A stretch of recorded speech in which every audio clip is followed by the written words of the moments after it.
एक घना हरा भरा जंगल था। उस जंगल में एक छोटी सी फुर्तीली गिलहरी रहती थी। नाम था उसका चिंकी। चिंकी बड़ी मेहनती थी।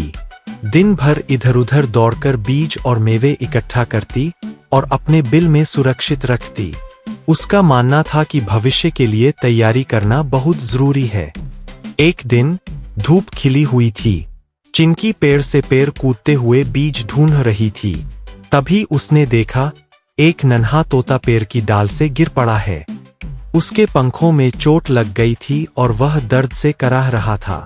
चिंकी तुरंत उसके पास भागी और बोली, अरे दोस्त, चिंता मत करो, मैं तुम्हारी मदद करती हूँ। उसने पत्तों का मुलायम बिस्तर बनाया, पानी लाकर उसकी चोंच में डाला और तोते को आराम से बैठा दिया। तोते की मदद करते करते शाम हो गई।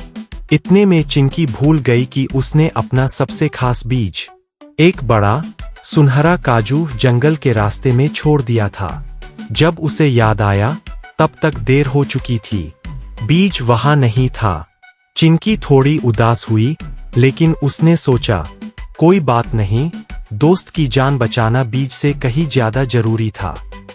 अगले दिन सुबह सुबह चिंकी अपने बिल के पास बैठी थी। तभी हवा में पंख फड़फड़ाने की आवाज आई। देखा तो वही तोता था। उसके पंजे में वही सुनहरा काजू था।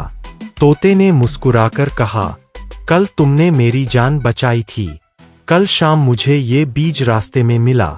ये तुम्हारा है, इसे मैं लौटाने आया हूँ। चिंकी की आंखों में खुशी के आंसू आ गए।